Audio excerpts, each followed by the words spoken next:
자, 저번 시간에 이어서 이렇게 이제 입체수 3에 대한 얘기를 해볼 거예요. 그래서 이제 입체수가 3이면 이게 이제 기본적으로 이제 뭐냐면 sp2 혼성이 되죠. 그래서 그 sp2 혼성의 그 몇 가지 예를 설명을 드렸고, 여기서 이제 약간 개념을 확장을 해가지고 컨주게이션이라고 하는 개념에 대해서 이제 말씀을 드릴 거예요. 자, 이제 오늘도 세 번째 주제 C3H5. C3H5. 오, 준우 왔어요? 준우.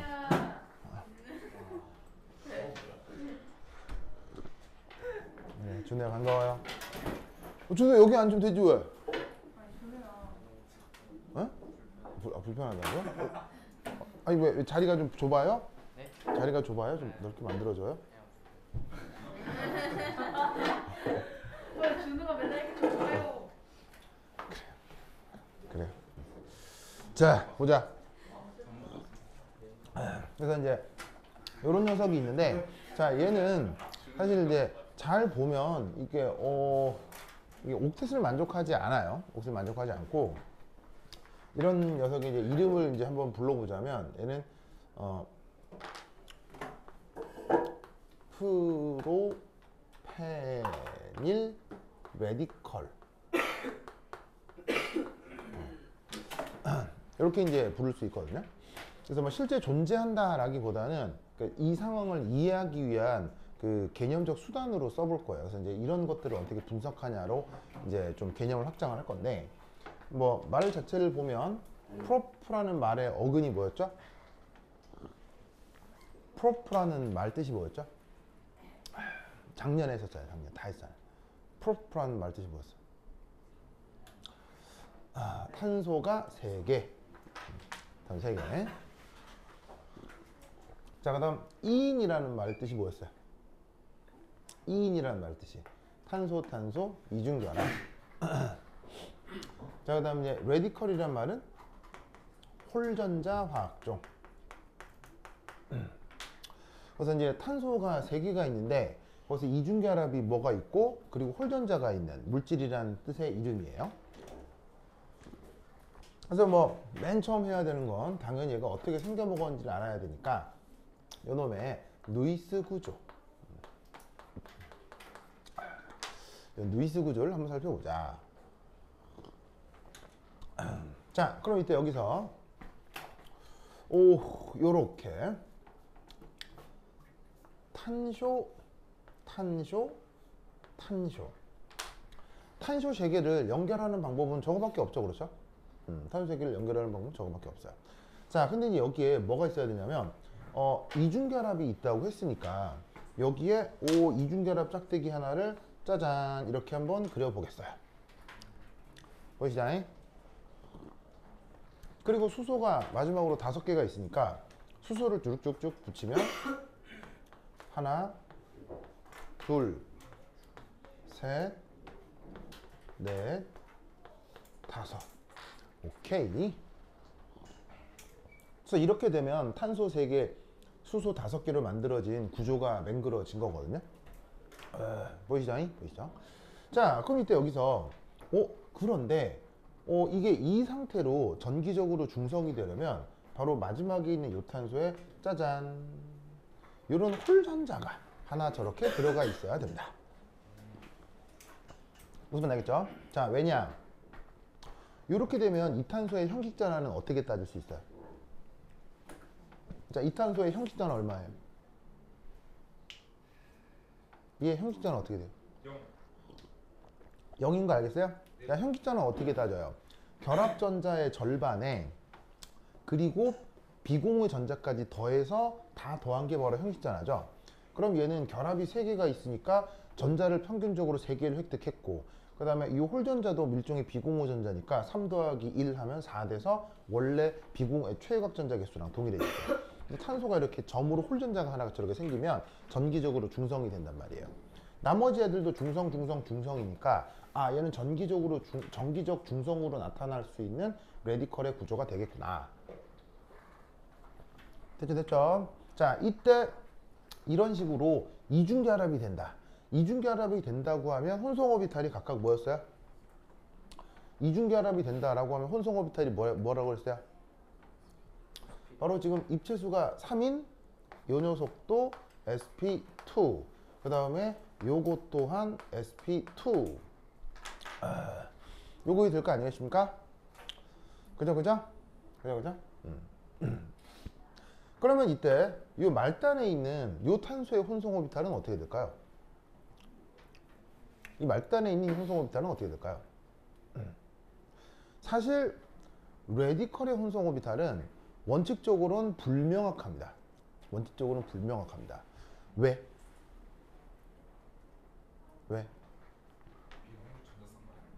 왜냐하면 보시다시피 그 탄소가 이게 뭐냐면 혼성 오비탈이 이루어지려면 무엇이 결정돼야 혼성 오비탈이 나타난다고 했죠? 뭐가 돼야 혼성 오비탈이 결정된다고 했죠? 결합각.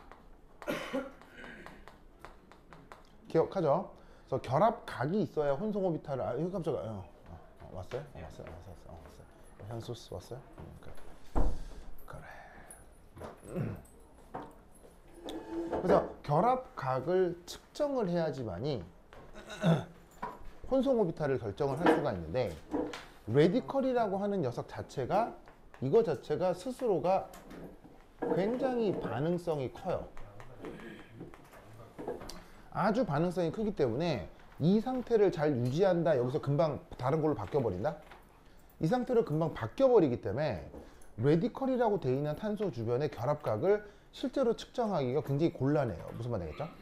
즉 결합각을 알아야 혼성을 결정하는데 이게 보시다시피 레디컬에서 반응해서 다른 게 돼버리면 그건 레디컬의 결합각이 아니라 다른 녀석의 결합각이잖아요. 그래서 레디컬은 기본적으로 결합각 측정이 아주 어렵기 때문에 혼성 오비탈을 결정하기가 보통은 어려운 거예요. 무슨 말 되겠어요? 그래서 sp2라고 해야 될지 sp3라고 해야 될지 애매한 경우가 대부분이죠. 그런데 지금은 여기서 뭐가 나타날 수 있느냐? 바로 레조넌스가 일어날 수 있죠. 자, 레조넌스 우리말 번역이 뭐죠? 공명구조.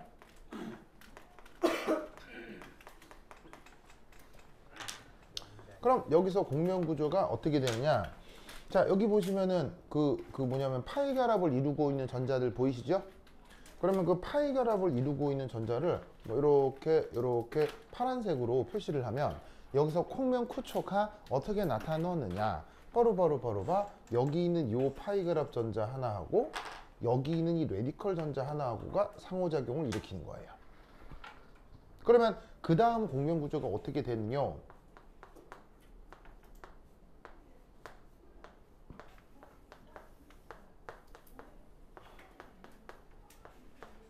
이렇게 돼서 파이 결합이 요렇게 생기는 거죠. 그럼 요렇게 생긴다고 하고 전자 색깔을 다시 한번 표현하면 바로 여기에 파란색 전자, 여기에 노란색 전자가 새롭게 파이 결합을 하나 맹글어내고 그 다음에 원래 파이 결합을 이루고 있었던 파이 결합 전자 중에 하나가 이런 식으로 홀 전자로 남아있게 되는 거예요. 뭔 말인지 아시겠죠? 여기서. 그리고 이게 또 다시 어떻게 되겠어요? 다시 또 이렇게 전자가 뛰어오게 되면 이 녀석이 다시 원래대로 돌아오는 공명구조도 나타날 수 있는 거죠. 무슨 뜻인지 아시겠죠? 여기죠. 그렇다면 이 경우는 이 탄소가 뭐가 연결되는 거예요? 이중결합이 연결되죠. 이중결합이 연결되면 주변 각도가 몇 도 비슷하게 되는 거예요. 이중결합 연결이 되면 주변 결합각이 몇 도 정도가 되는 거예요. 비슷하게 120도 정도가 대략 나오잖아요. 그럼 각도가 대략 120도 정도가 규정이 되니까 여기에 있는 이 탄소 역시 혼성 오비탈을 뭐라고 얘기할 수 있다? sp2 혼성이라고 얘기할 수 있는 거예요. 무슨 뜻인지 아시겠죠? 그래서 그럼 결국 어떻게 되느냐? 여기에 있는 공명구조 전후를 돌아봤을 때 결국 여기 있는 이 탄소가 됐건 이 탄소가 됐건 결과적으로 같은 거니까 모든 탄소가 다 sp2 혼성을 이루나 보다 라고 생각을 해볼 수가 있죠. 그래서 이런 뭐냐면 분자 구조를 분석할 때 하나의 이제 테크닉 중에 하나는 바로 이겁니다. 공명구조 요거를 통해 탄소 이중결합이 나타나는 모든 전자들은 모든 전자란다.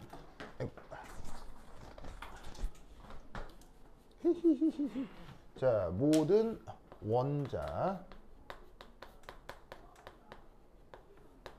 sp2 혼성으로 가정을 해줍니다.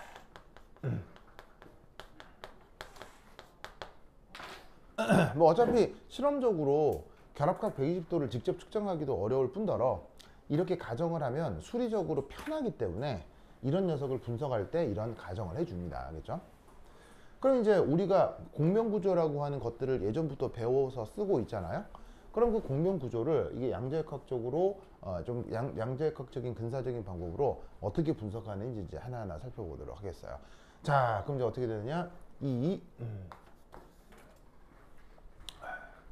그럼 이제 어떻게 되느냐?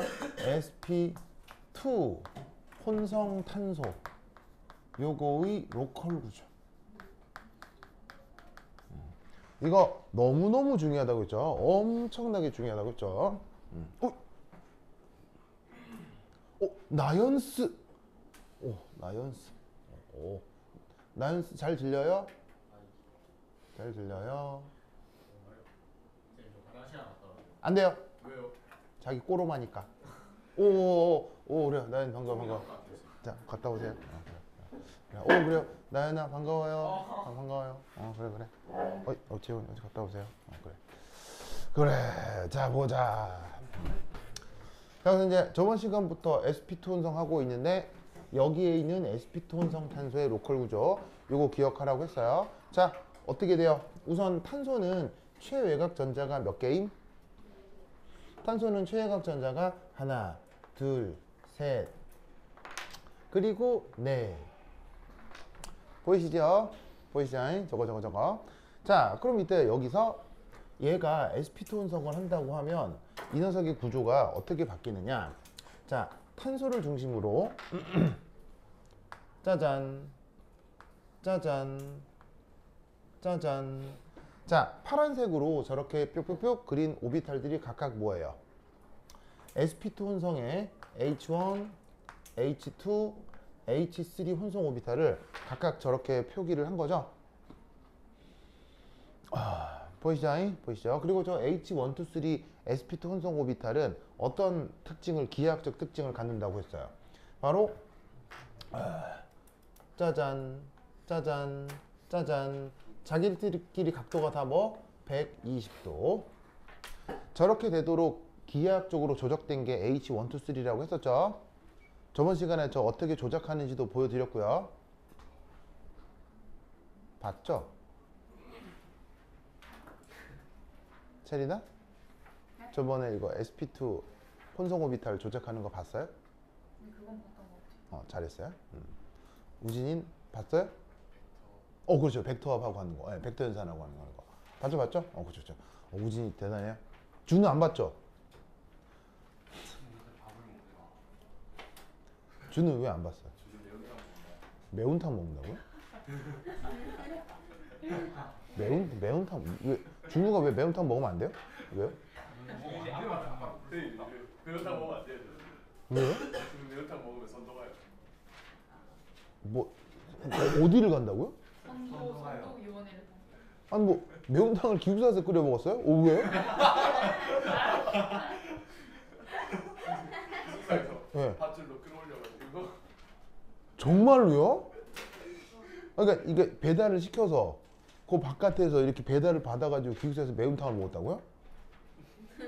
준우가요? 이야, 아니 준우, 야, 채린이가 좋아하는 이유가 있네. 이야, 준우, 같은 남자. 아니 진짜 뭔가, 이게, 준우가 이게 외모는 이렇게 좀 부드럽게 생겼는데 이게 또 때때로 이 강렬한 모습이 있네요. 진짜. 회를 시켰는데. 매운탕 같이 시켜가지고. 매운탕 회가 있어요. 와, 진짜. 다행히 소주는 안 시켰어. 진짜로요? 그 준호 그 누구랑 먹었는데요? 네, 그냥 룸메이트랑 같이. 아, 룸메이트요? 혹시 룸메이트는 누군데요? 룸메이트 체린이에요?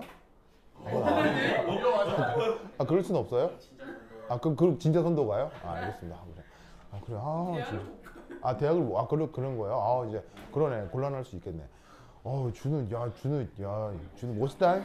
준우 멋있다. 그래 알았어. 야 근데 그게 왜 또 걸렸어요? 냄새가 나가지고. 아 네. 제물 배웠어요. 회만 시켰어. 그러니까 회만 시켜서 안 걸리는데. 아 웃겨.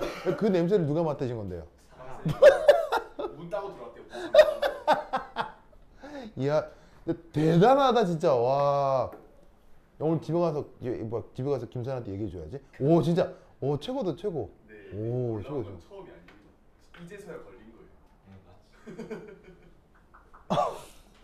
K 비밀하기 싫어. 야 알겠습니다. 아 그래요. 그래요. 자기도 같이 먹은 거예요? 아 그 룸메이트가 자기예요? 아니 룸메였을 때. 아 룸메였어. 아 그러면 준우 룸메들은 항상 다 그런 코스를 거치는 거예요? 룸메가 아니어도 갑니다. 룸메가 아, 아니어도 그래요? 6월달에 사실 저 같이 먹었습니다. 아 그래요? 마지막 날 있잖아요. 네. 다시 전날. 네. 그럴 때를 좀 모아서. 아 그렇지 당연히 회시키는데 안 갈 리가 있나? 당연히 갔지 가서 당연히 얻어 먹을 수 얻어 먹지. 대단한데요? 야 준우 멋지다. 근데 준우가 마인드가 제일 대단한 게 이게 다 이제 2학기 때 더 철저하게 하기 위함이라고. 그래요? 알았어요 준우. 그래서 준우가 이걸 봐야죠. 근데 왜 안 본 거예요? 근데 그럼 먹던 중에 걸리면 사감쌤이 배우기까지 기다려줘. 에? 같이 먹어 빨리. 먹던 중에 뺏어가. 아 그런 기술적 얘기도 있을 수 있겠군요. 좀 불길해서 제가 진짜로 라면 뛰고 나와가지고 그거 하나 걸렸어. 아 저건 그냥 그래 알았어. 자 어쨌거나 요 탄소의 sp2 혼성 구조를 표현하자고 하면 여기에 있는 H123 혼성 오비탈을 새롭게 만들고 그네들의 각도가 120도가 되게 조작을 한 다음에 이 H123는 어느 평면 방향으로 주로 분포되어 있다? 어느 평면 방향으로 분포된다? 바로 XY 평면 주변으로 얘가 분포되도록 만든다 라고 얘기를 했었죠? 이유가 있는 게 아니고 저렇게 조작해서 만드는 게 혼성 오비탈의 의미입니다. 자 그리고 sp2 혼성에서는 혼성 오비탈에 참여하지 않는 오비탈이 만들어진다고 했었죠? 그게 뭐예요? 혼성 오비탈에서 이게 sp2에서는 혼성화에 참여하지 않는 오비탈이 만들어지는데 그게 바로 xy 평면에 짜잔 요렇게 수직한 요 평면에 수직한 EPZ 오비탈이 하나 남게 되는데 그것이 이 탄소 위아래로 이렇게 p 오비탈의 형태로 남아 있는 거죠. 그래서 탄소의 H123 혼성 오비탈에 EPZ 오비탈까지 남아있는 이것이 sp2 혼성을 하는 탄소의 로컬 구조가 된다라고 무조건 외우라고 그렇게 강조를 했죠. 이 그림을 꼭꼭꼭 기억하셔야 돼요. 알겠죠? 그래서 저번 시간에 이거를 만드는 방식에 대해서 강의를 했으니까 행여라도 안 본 사람들은 꼭 그 벡터 연산 하는 걸 보세요. 알겠죠? 주영이 안 봤죠? 그래요. 주영이 오늘 어반브릭스 나오세요.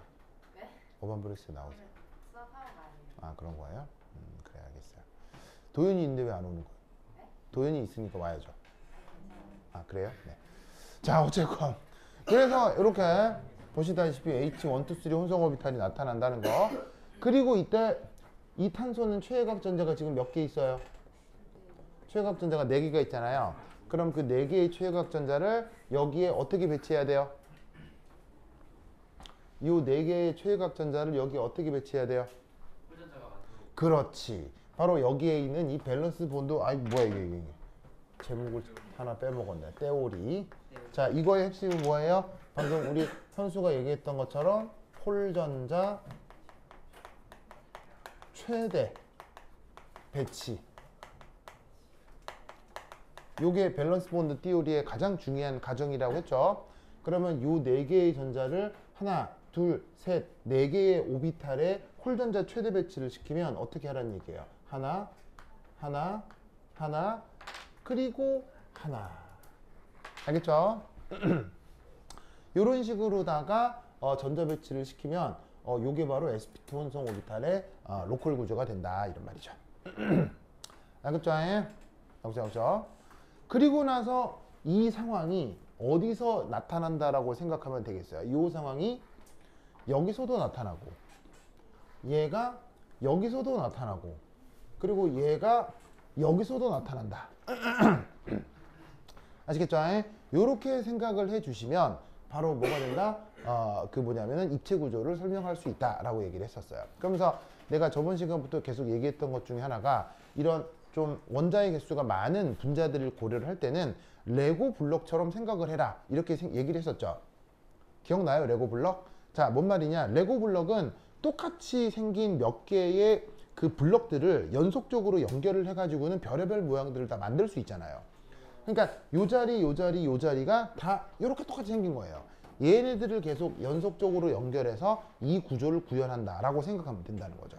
그럼 이때 여기에 있는 요 레디컬의 실제 입체 구조가 어떻게 생겨 먹었느냐? 바로 깜짝아.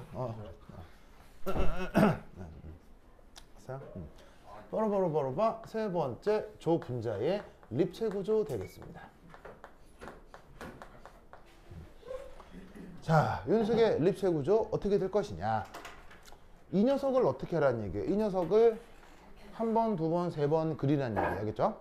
자, 그러면 그리면 탄소 이렇게 있고 한 방향, 두 방향, 세 방향. 자, 그리고 또 탄소에 한 방향, 그 다음에 두 방향, 세 방향.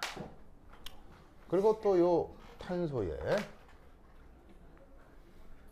한 방향, 두 방향, 세 방향. 자, sp2 혼성하는 탄소를 하나, 둘, 세 개를 연속적으로 그렸죠? 보이시죠? 바로 여기에 있는 이 탄소를 순서대로 이렇게 그린 거예요. 자, 그런데 sp2 혼성 탄소가 되면 그 탄소에 보시다시피 기하 구조가 H1, 2, 3가 XY 평면 방향으로 다 뻗어 있다고 했죠. 즉, 이 녀석도 주변이 평면 구조고 얘도 주변이 평면 구조고 그리고 이 또한 주변이 평면 구조가 되는 거예요. 그러면 이때 어떻게 되느냐? 얘도 평면 구조고 얘도 평면 구조고 얘도 평면 구조면 자, 그럼 우선 이중결합이 나타나면 말이죠. 자, 봐요. 저번 시간에 뭐 얘기를 했었냐면 바로 이 녀석 입체 구조에 대한 얘기를 했었거든요.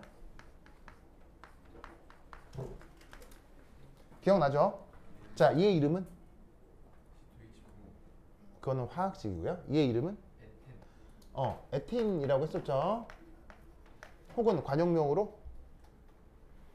에틸렌. 두 가지를 다 쓰는데 이때 이중결합이면 주변 각도가 입체수 고려하면 120도 근처가 나올 거 아니에요. 그럼 120도, 120도, 120도면 다 더하면 몇 도가 되는 거예요? 360도고 그게 평면을 표현해 주잖아요. 그러면 그 상황이 여기서 일어나고 여기서 일어나니까 결국 이중결합을 중심으로 하나, 둘, 셋, 넷, 다섯, 여섯 개 원자 모두 다 어떻게 되는 거예요? 한 평면 안에 다 들어가게 된다 이런 말이에요. 그걸 XY 평면이라고 했고요.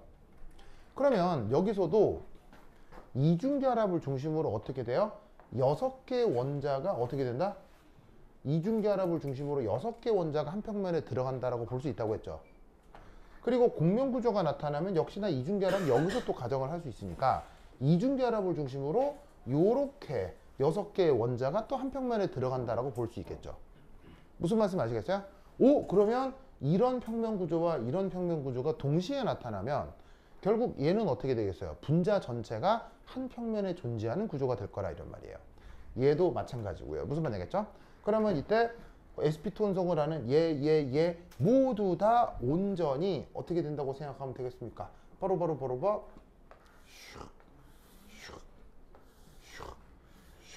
완전히 다 XY 평면에 얘가 다 들어간다. 이렇게 생각을 해볼 수가 있다. 이런 말이죠. 됐나요? 됐죠? 이때 여기에 있는 각각의 탄소마다 또 누가 남아 있어요. 위아래로 자 Z축으로 PZ 오비탈이 남아있게 되죠. 그래서 얘를 중심으로 이렇게 XY 평면에 수직한 PZ, 얘도 이렇게 XY 평면에 수직한 PZ, 여기에도 XY 평면에 수직한 PZ가 남아있게 된다 이런 말이죠. 됐죠? EPZ라고 해도 되고요. 그럼 이제 여기다가 전자 배치를 한번 해볼게요. 자, 각 탄소마다 어떤 일이 벌어진다고요? 혼성 오비탈과 피제트 오비탈의 전자가 홀전자가 배치가 된다고 했죠? 자, 그러면 얘도 홀전자 전자 배치를 해볼게요. 전자 하나, 둘, 셋, 넷. 알겠죠? 자, 그리고 얘도 홀전자 배치를 해볼게요. 하나, 둘, 셋, 넷. 그리고 얘도 홀전자 배치를 해볼게요. 하나, 둘, 셋, 넷. 보이세요? 그래서 이 모습 그대로 한 번, 두 번, 세 번 연결한 것밖에 없어요. 무슨 말이겠죠? 그리고 각각 나타나는 이쪽의 홀전자와 이쪽의 홀전자를 전자 쌍으로 만든 거죠. 이해하셨습니까? 그러면 자연스럽게 잘 봐요. 전자가 쌍을 이루면서 탄소 원자핵과 탄소 원자핵 핵간축에 얘가 배치가 되죠. 핵간축에 배치되는 전자 쌍을 무슨 전자쌍이라고 했죠? 핵간축 영역에 배치되는 전자쌍을 무슨 전자쌍이라고 했죠? 시그마 전자쌍이 되는 거예요. 뭔가 알겠죠? 그래서 탄소와 탄소의 가상적인 핵간축 위에 전자쌍이 놓여있기 때문에 요건 시그마 전자쌍이 되는 거죠. 됐습니까? 그걸 지금 어떻게 그린 거예요? 여기서 흰색 결합선으로 그리게 된 거란 얘기인 거죠. 흰색 결합선으로 탄소와 탄소 사이에 짠 결합선이 나타나잖아요. 그게 바로 여기서 나타나는 시그마 결합선이 된다 이런 말이죠. 됐죠? 자, 그리고 시그마 결합은 또 어디서 일어나요? 각 탄소에 또 수소가 또 결합해 있잖아요. 그건 어떻게? 예를 들면 여기에 누가 접근하느냐? 수소가 접근을 할 텐데 수소는 어떤 오비탈의 전자를 가지고 있어요? 1s 오비탈의 전자를 가지고 있죠. 그럼 1s 오비탈의 전자가 몇 개 있어요? 또 홀전자가 있는 거죠. 그럼 여기서 또 어떻게 생각을 할 수 있어요? 요 탄소와 요 수소의 핵간축 위에 전자쌍이 배치가 되니까 이 또한 탄소와 시그마 사이에 무슨 결합이 되는 거예요? 시그마 결합이 되는 거라고요. 됐죠? 그리고 요런 수소의 상황은 요 다 마찬가지겠죠. 알겠죠? 쌤. 예. 근데 여기에 맞는데 여기인지 모르겠는데 옛날에 유기화학할 때 어. 뉴먼 투영법 어. 이걸 배웠는데 응. 거기서 이제 시그마 결합이 있으면 응. 그게 이제 에너지가 안정한 방향으로 응. 그 나머지 수소가 돈다 약간 어. 이런 식으로 배웠던 것 같은데 응. 근데 저기서 응. 안정한 구조를 찾으려고 응. 한 평면에 있는 게 아니라 응. 그 시그마 결합 쪽에 있는 탄소에 붙어 있는 응. 수소 쪽이 좀 돌 수 있는 거 아니에요? 아. 예전에 유기화학 할 때 뉴먼 투영도 뭐 어쩌고저쩌고 이런 거 배웠죠? 네. 자, 그런데 여러분들이 배웠던 뉴먼 투영도는 전부 다 sp3 혼성하는 것에 대한 뉴먼 투영도를 배운 거예요. 무엇이 없는 상황? 파이 결합이 없는 상황. 그래서 파이 결합이 없는 상황에서 시그마 전자쌍끼리의 정전기적 청력, 오직 VS-EPR만 고려된 상태에서 뉴먼 투영도가 그려지게 됐던 거죠. 그런데 지금 이거는 뭐가 존재하게 되냐면 파이 결합이 새롭게 나타나게 돼요. 그러면 파이 결합력은 시그마 전자쌍 사이의 정전기적 청력, 그런 것들보다 파이 결합력이 훨씬 세요. 그러니까 거기서 나타나는 결합각의 예측과 여기서 나타나는 결합각의 예측은 매우 달라질 수 있죠. 그리고 지금은 어쨌거나 입체수가 얼마예요? 입체수가 얼마예요? 입체수가 3이죠. 입체수가 3에 VS-EPR을 적용했을 때 전자쌍 사이 거리가 가장 멀어지는 각도가 몇 도예요? 120도죠. 그러면 이미 120도가 전자쌍끼리 제일 멀어진 상태이기 때문에 여기서 더 멀어지기 위해서 각도 변형이 되는 건 존재할 수가 없죠. 이미 최대한 각도가 벌어져서 VS-EPR 측면에서 가장 안정한 시그마 결합들을 이루고 있는 거예요. 여기서도 마찬가지고 여기서도 마찬가지고 그거에 플러스 곧 말씀드릴 파이 결합이 공존하기 때문에 입체 구조를 이렇게 표현을 해주는 거예요. 평면형으로. 알겠죠? 그래서 다시 한번 말씀을 드리면 루이스 구조상 이중결합이 그려지면 그 이중결합을 중심으로 6개 원자가 한 평면 위에 올라선다 라는 이 아이디어를 꼭 기억하라 이런 말이죠. 알겠죠? 자, 그럼 이제 여기서 이제 어떤 일이 벌어질 수 있냐? 바로 저기 그렸던 것처럼 띵띵띵띵띵띵띵 이 피제트 오비탈의 홀전자와 요 피제트 오비탈의 홀전자 보이시죠? 얘네들이 만약 상호작용을 한다면 이게 바로 뭐겠어요? 이게 만약 상호작용을 한다면 이게 바로 저기서 그려진 뭐겠어요? 파이 결합이 되는 거예요. 무슨 말씀인지 아시겠죠? 여기서 파란색 전자 두 개를 연결해 가지고는 파이 결합으로 표현을 했었잖아요. 그게 입체 구조상에서는 이런 식으로 나타난다 이런 얘기죠. 그래서 루이스 구조상에는 시그마 결합이 됐건 파이 결합이 됐건 그냥 평면 위에 두 짝대기로 표현이 되기 때문에 입체 구조적으로 뭐 시그마하고 파이가 어떻게 다른지 인식이 안 되죠. 그런데 혼성 오비탈을 이용해서 이렇게 입체적으로 표현을 하면 시그마 결합은 탄소와 탄소 사이에 핵간축 위에 있는 거고요. 파이 결합을 이루는 두 전자는 핵간축에 있어요. 핵간축에서 벗어나 있어요. 핵간축에서 벗어나 있는 걸 입체적으로 확인할 수가 있다 이런 얘기죠. 그래서 시그마라는 거하고 파이를 구분하는 거예요. 아시겠죠? 알겠죠? 됐습니까? 자, 이때 잘 봐요.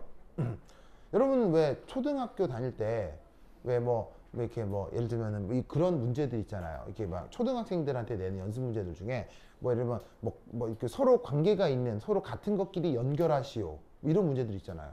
그래서 이제 점점점 그다음에 슉슉슉 연결하고 그런 문제들이 있었던 거 알죠? 무슨 말인지 알겠어요? 그러면 만약에 이 그림을 유치원생한테 보여주고 내가 얘하고 얘를 이렇게 점선으로 막 이으면 유치원생은 이걸 보자마자 어떻게 하려고 하고 싶겠어요? 뭐라고요?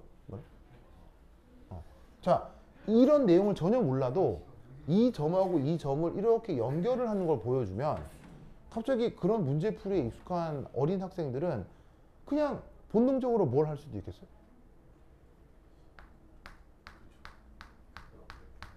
이렇게도 연결해 보고 싶을 거 아니에요. 무슨 말인지 알겠죠? 무슨 말인지 알겠어요? 그러면 이걸 연결을 하면 이 또한 파이인가? 무슨 말인지 알겠죠? 이 또한 파이인가? 이런 생각을 해볼 수가 있다 이런 말이에요. 무슨 말인지 알겠죠? 자, 그러면 이것을 파악하기 위해 드디어 설명하는 개념이 그 유명한 컨주게이션입니다.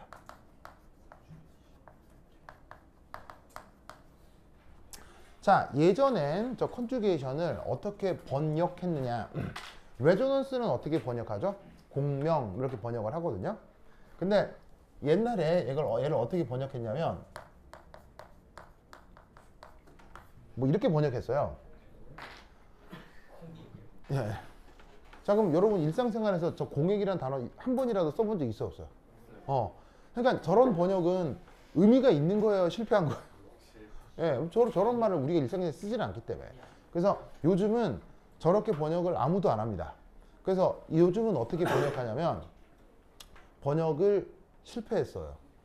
그래서 어떻게 쓰냐면 콘주게이션 이렇게 씁니다. 그냥 무슨 말인지 알겠죠? 발음 그대로 씁니다. 그래서 이제 저런 새로운 아이디어가 만들어진 건데, 자, 예? 왜? 지원 왜? 왜? 얘기하려고요. 얘기하려고요.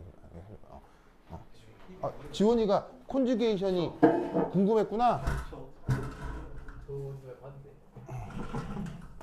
당연히 봤죠. 학교 교재 나오니까요. 네, 뭐라고? 뭘 봤다고? 머리 이빈이 머리가 좀 이상해요. 아 그런가요? 그거 뭐야? 강균이 왜 계속 자요? 살짝 잤죠? 근데 머리가 왜 이상해요? 이상하게 졌어요. 왜요? 미용실 가서 매직을 했는데 예. 뭐야? 분명히 볼륨 매직을 해달라 했는데 어. 눈을 떠보니까 머리가 다 붙어 있었어요. 그게 볼륨 매직 아니야? 그게 매직 아니야? 볼륨 매직을 안 했어. 그래도 너무 착착해달라 했거든요. 매직을 했는데 머리가 안 붙을 수가 있어. 몰라. 아니 그래서 근데 네, 그거 알았어요. 이형사님은 맞대는데 알겠습니다. 그렇게 생긴 거 있었어. 아, 참 알겠습니다. 네. 예뻐. 뭐 그런 말이 있죠. 그거 내가 되게 좋아하는 영화 중에 뭐 내가 되게 좋아하는 영화 중에 방자전이라는 영화가 있거든요. 저희 국어쌤이 진짜 좋아했어요. 예, 그 뭐냐 본 사람 방자전. 19금 아니에요? 예? 어마어마한 19금이죠. 네. 내가 정말 내가 김선하고 내가 정말 너무너무 사랑하는 영화인데 그 영화에 보면은 아주 또 여러 주옥 같은 대사들이 많이 나오거든요. 그 대사 아마 국어 선생님이 사랑하는 이유가 있어요. 왜냐면 그 영화의 대사가 정말 찰져요. 대사가 진짜 와 어마어마합니다. 네. 그래서 국어 선생님이 좋아하시는 이유가 있을 거예요. 어쨌거나. 그래서 이제 거기 보면은 이제 중요한 말이 나오죠. 남자가 10이면 머리가 9다. 뭐 이런 말이 나오거든요. 그래서 이제 강민이가 지금 이제 약간 신경이 날카로운 이유가 있죠. 자기 마음대로 안 된 거야 지금. 그래. 아유 참네. 어쩔 수 없. 참 위로의 말씀을 드립니다. 하여튼 네. 좋습니다. 자 뭐. 근데 이제 하나 말씀을 드리면 이게 있어요. 예를 들면 있잖아요. 여러분 만약에 옷 사러 간다.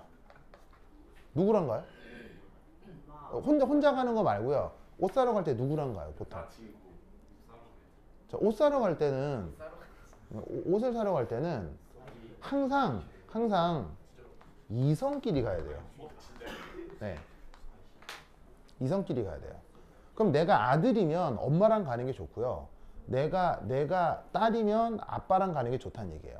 그리고 여자친구, 남자친구가 있으면 같이 가는 게 좋아요. 무슨 말인지 알겠어요? 최악은 동성끼리 가는 거예요. 동성끼리 가는 게 최악이에요. 무슨 말인지 알겠어요?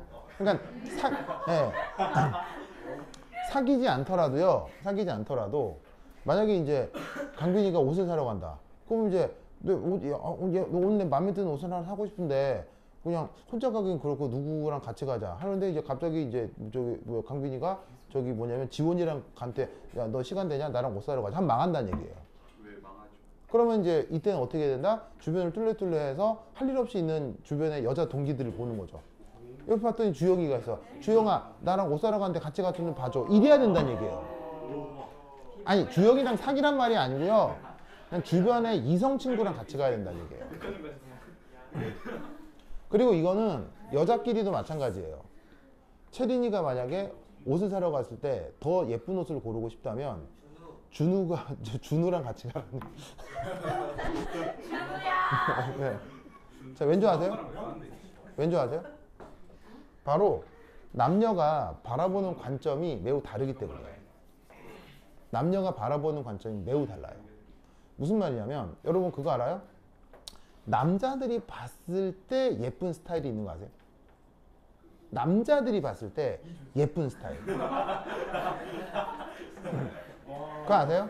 이상이란데요. 네, 그러니까 남자들이 뭔가를 봤을 때 꼭 옷이 아니라 어떤 현상이나 어떤 뭔가를 봤을 때 남자들이 와 멋있다 하는 이런 스타일이 뭔지 모르지만 있는 거예요. 알겠어요?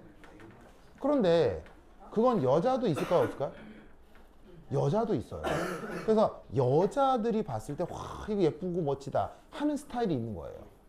무슨 말인지 알겠죠? 그런데 그 두 스타일이 있잖아요. 교집합이 그렇게 크지가 않아요. 무슨 말인지 알겠어요? 저 무슨 말이냐면 여자애들끼리 모여서 이게 너무 예쁘다 너무 예쁘다 했을 때 남자애들 보면 이런 거 되게 많아요. 그리고 남자애들끼리 이거 진짜 멋있다 와 여기 살아 딱 사는데 여자애들이 이런 거 되게 많아요. 진짜 많아요. 정말이에요. 이해하시겠어요? 이해하시겠어요? 그러니까 뭔가 예쁜 걸 고르러 갈 때는 서로 다른 관점이 필요해요. 서로 반대되는 얘기를 해주는 사람들이 주변에 있는 게 좋다고. 그래서 만약에 사러 갔는데 남자의 관점으로 봐도 여자의 관점으로 봐도 예쁜 거면 그 아이템은 뭐일 가능성이 높겠어요? 진짜 예쁠 가능성이 높은 거예요. 무슨 뜻인지 알겠어요? 알겠어요? 헤어스타일도 마찬가지라는 얘기예요. 머리하러 소개고 가야 돼요. 네.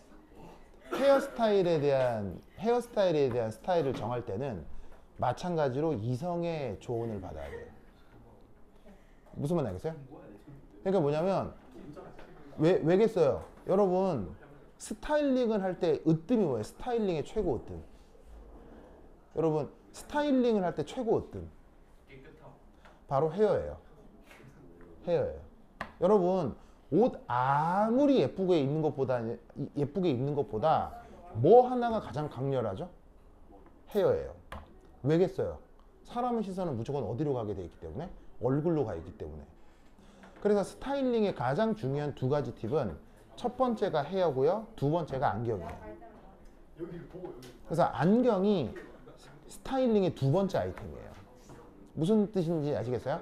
그래서 옷을 잘 입는 것도 뭐 안 중요한 건 아니지만 내가 나를 상상시킬 수 있는 스타일링을 할 때는 누구를 가장 중요하게 생각해라? 헤어하고 안경이에요. 무슨 말인지 알겠죠? 왜냐하면 시선이 바로 어디 갔기 때문이에요. 무조건 사람은 얼굴이나 눈을 보게 돼 있기 때문에 옷은 나중에 보는 거예요. 그러니까 맨 처음 가는 그 헤어하고 안경이 굉장히 멋있으면 옷은 사실 아무거나 입어도 상관없어요. 정말이에요. 그래서 그 정도로 이 헤어가 중요한데 그 헤어를 선택할 때 가장 조언을 많이 들어야 될 사람이 주변의 다른 이성들이에요. 무슨 말 알겠죠? 알겠죠? 네, 그래서 뭐 이게 참고로 말씀드립니다. 네. 하여튼 그렇다. 알겠죠? 네. 그래서 여러분 어떤 인터뷰를 한 적이 있냐면 전국에 여러분 이런 말 알아요? 샴마? 샴마란 말 알아요? 네, 샴마요. 샴마 언니 뭐 이렇게 부르거든요. 뭐냐면 샵 마스터 이거 줄임말인데 그냥 매니저예요. 매니저. 왜 옷가게 가면 그냥 일반 점원 말고 조금 높아 보이는 사람 있죠? 옷가게 가면은 이렇게 그냥 막 말단으로 파는 알바생 말고요. 거기서 조금 뒷짐지고 앉아가지고 이렇게 좀 최종 결제하고 이런 사람도 있잖아요. 그런 사람들을 매니저라고 하는데 그런 사람들이 당연히 어느 조직에서나 약간 권력이 더 있는 사람들이 있어요. 그래서 이 샵마스터랑 친하면 되게 세일도 많이 받을 수 있어요. 정말이에요.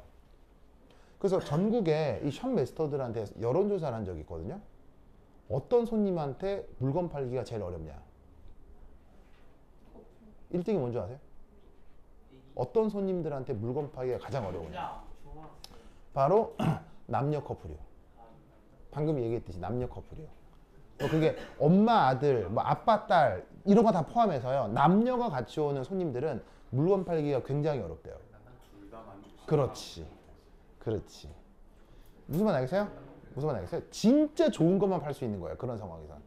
그러니까 이 생활의 아이디어를 기억하시라고요. 알겠죠? 저기 강빈 알겠죠? 알겠어요? 나중에 미장원 갈 때 요즘 미장원이라는 말씀 뭐라고 써요? 미용실이라고요. 갈 때 나중에 저 체린이나 주영이랑 같이 가요. 알겠어요? 데리고 가서 밥 한 끼 사주면서 야 나 머리 자르는 거 한번 봐줘. 이렇게 무슨 말 알겠어요? 무슨 말 알겠죠? 그래서 잔소리를 적극 좀 해달라고 이렇게 좀 부탁을 해요. 알겠어요? 그게 좋은 방법이에요. 좋은 방법입니다. 무슨 말 알겠죠? 그래서 나는 머리를 누가 결정해요? 나는 내 머리는 이 스타일을 결정하는 정도가 아니라 이 머리를 아예 잘라줘요. 김선아가 내 머리를 잘라줘요. 예? 왜냐면 김선아가 생각하는 나에게 가장 어울리는 스타일이에요. 왜냐면 전 세계에서 나를 가장 오래 쳐다본 여자가 누구겠어요? 전 세계에서 나를 가장 오래 쳐다본 여자가 누구겠어요? 김선아 할 거 아니에요. 아니 김선아 할 거잖아. 엄마는 아니죠 이제. 이제 아니. 이제는 아니죠. 왜냐면 고등학교 때까지 제일 많이 봤겠지만 내가 고등학교 이후의 삶이 더 길잖아요 이제 50이 넘었으니까. 그러니까 나를 가장 인생에서 많이 쳐다본 유일한 여자는 김선아인 거예요. 그럼 김선아 입장에서 나를 계속 쳐다보니까 쳐다보는 대상이 예뻐야 될 거 아니에요. 그럼 김선아 입장에서 제일 어울리는 스타일인 거예요.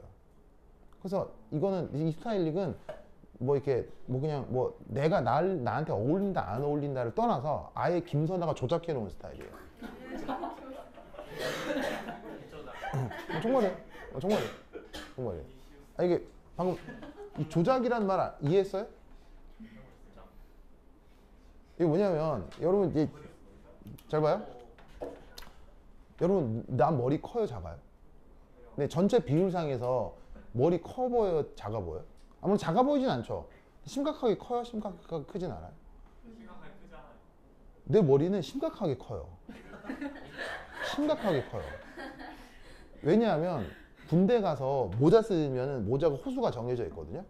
내가 대한민국 국방부에서 이렇게 만들어진 모자 중에 가장 최대 크기 60호를 씁니다. 60호가 제일 큰 사이즈예요. 그것만 맞아요.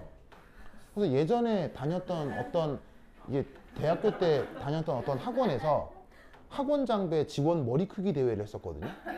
그때 내가 1등. 내 머리 진짜 커요. 그래서 나는 머리를 기를 수가 없어요. 내가 머리를 기르잖아요? 기르면 머리가 이만해져요. 머리가 이만해져요, 진짜. 당연히 머리도 엄청나게 길러본 적이 있거든요. 그리고 그리고 또 머리카락이 되게 곱슬이에요. 곱슬이어서 나는 머리카락을 기르면 아프로 스타일처럼 돼요. 아프로 스타일 알죠?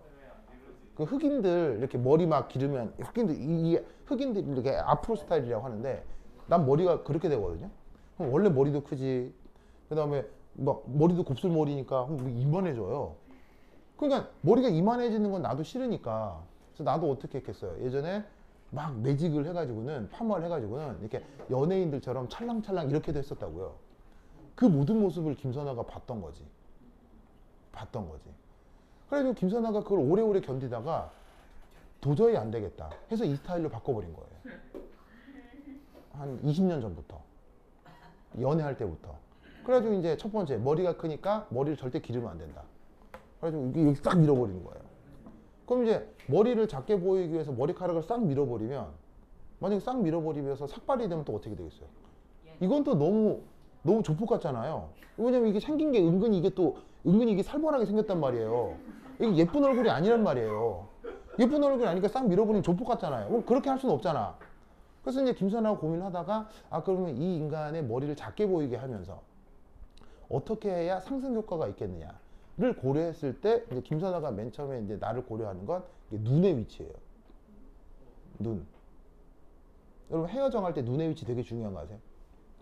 네, 굉장히. 자, 이것도 모르면서 헤어를 결정하잖아요. 그러니까 여러분들이 헤어를 결정할 때 여러분의 신체 구조상 눈의 위치가 어디에 있는지를 생각도 안 하고 헤어를 결정한다는 얘기예요. 그러니까 이런 거 다 배워야 된다고요. 자, 눈의 위치가 왜 중요하냐? 여러분, 소위 얘기하는 유명 연예인들 있죠. 뭐 송혜교, 뭐 장원영, 뭐 그다음에 또 뭐 카리나 이런 사람들 얼굴에 공통점이 있는 거 아세요? 그러니까는 예쁘다라고 얘기하는 순간 발전이 없는 거예요. 발전을 못한다. 예, 그러니까 뭐냐면 왜 내가 저 얼굴을 예뻐하느냐에 대한 분석을 해야 되는 거예요. 예를 들면 어떤 음식을 먹었을 때 이 된장찌개는 다른 된장찌개보다 엄청 맛있는데? 라고 넘어가면 발전이 없는 거예요. 이 된장찌개에 왜 내가 특별함을 느끼느냐를 분석해야 된다는 얘기예요. 뭔 말인지 알겠어요? 그러면 이 사람들의 얼굴의 공통점은 얼굴이 이렇게 있을 거 아니에요? 얼굴이 있으면 눈이 이쯤 있어요. 정말이에요. 즉 뭐냐면 턱에서부터 눈까지 위치하고 눈에서 머리까지 위쪽 위치가 거의 비슷해요. 아닌 연예인들도 몇 명 있어요. 아닌 연예인들도 있긴 있는데 보통 그래요. 그럼 이걸 극명하게 여러분 극명하게 이거를 뭐냐면은 느낄 수 있으면 이렇게 생각하시면 돼요. 잘 봐. 얼굴을 비슷하게 그리고요. 눈의 위치를 이렇지 않게 그리면 확실히 효과가 나요. 자, 만약 이런 얼굴이 있다고 쳐봐요. 여러분은 이런 얼굴을 보고 예쁘다고 생각하겠어요? 무슨 말인지 알겠어요? 근데 놀라운 건 여러분 신생아 있죠? 신생아 얼굴 심각하게 본 적 있어요? 신생아 얼굴을 심각하게 보면 눈이 어디 있게요? 밑에 있어요. 예, 정말이에요. 정말이에요. 이게 물론 내가 지금 과장되게 그린 건데 신생아들은 눈의 위치가 어떻게? 눈의 위치가 중간보다 아래에 있어요. 좀 과장되게 그렸을 때. 이해하시겠습니까? 왜겠어요? 자, 아기 얼굴이잖아요. 아기 얼굴이지만 태어날 때 뇌의 용적은 나중에 성인이 된다고 해서 크게 바뀌지 않아요. 무슨 말인지 알겠어요? 그럼 사람은 얼굴이 어떻게 자라게 돼 있냐면 뇌와 두개골을 놓고 아래쪽으로 이렇게 자라게 된다고요. 이해하시겠어요? 그러면 원래 얼굴이 뇌가 이렇게 있을 때 뇌 앞쪽이 전뇌잖아요. 앞쪽에 이제 그 뇌가 있고 그 앞쪽에 바로 시신경이 연결돼 있어서 눈이 이렇게 있잖아요.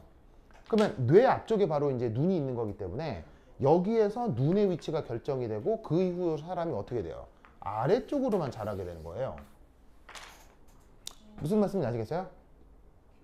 그러니까 신생아는 딱 봤을 때 이렇게 외계인처럼 생긴 애가 나중에 컸을 때 예쁜 거예요.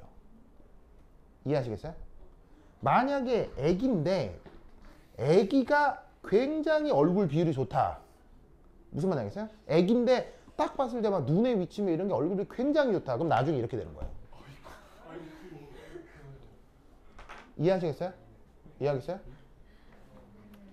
됐습니까? 자, 그런데 자, 잘 보세요. 보세요. 자, 정의론의 실험 대상으로 놓고 보자 이거지. 그럼 정의론은 눈의 위치가 어때요? 자, 잘 봐요. 자, 어때요? 확실히 느낌 오죠? 눈의 위치가 좀 더 위에 있어요, 아래에 있어요? 위에 있단 말이에요. 네, 위에 있단 말이에요. 위쪽에 있잖아. 여기보다 여기가 길잖아요. 무슨 말인지 알겠어요? 그러면 어떤 느낌을 준다? 크게 세련된 느낌을 못 준다는 거예요. 그래서 김선아가 인위적으로 이걸 조작한 거예요. 그럼 헤어를 이렇게 만들면 눈에서 머리까지의 시선이 이렇게 조작이 되는 거예요. 그러면 요 비율하고 비슷해지죠. 김선아가 내 헤어를 이렇게 잡는 거예요. 이해하셨어요? 이해했어요? 그래서 김선아는 나를 계속 관찰을 하고 요 비율로 요걸 만들어주는 거예요. 자, 내 헤어가 가장 좋은 헤어다라고 얘기하고 있는 게 아니에요. 무슨 말인지 알겠어요? 그게 아니라 내가 아무것도 아닌 내 옷을 고르고 내 헤어를 고르는 것에도 심각한 관찰과 조작이 필요하다는 얘기예요. 근데 그런 것도 없이 대충 가서 그 직업적으로 피곤한 사람한테 가서 좀 머리 예쁘게 해주세요. 누가 예쁘게 해줘? 그 어떤 헤어스타일리스트도 자기 머리 예쁘게 안 해줘요. 여러분들 머리 예쁘게 해주는데 관심 있는 헤어스타일리스트 아무도 없어요. 그냥 그 시간 때우고 몇만 원 받아서 오늘 하루 살아가는 게 보통 헤어스타일리스트들의 목적이에요. 여러분 진짜 초수퍼 울트라 헤어스타일리스트한테 가본 적 있어요? 난 있어요. 네, 진짜로 정말 대한민국의 탑티어 스타일리스트한테 가면요 비용이 있잖아요. 어마어마합니다. 그 헤어스타일리스트들은요 이런 걸 다 생각해주는 스타일리스트들이 있어요. 근데 그런 헤어스타일리스트는요 예약하기도 어려울 뿐더러 비용도 어마어마합니다. 상상을 초월할 비용이 들어야 됩니다. 즉 그 정도 비용을 들이지 않고서는 여러분들이 예쁜 스타일을 하기가 쉽지가 않기 때문에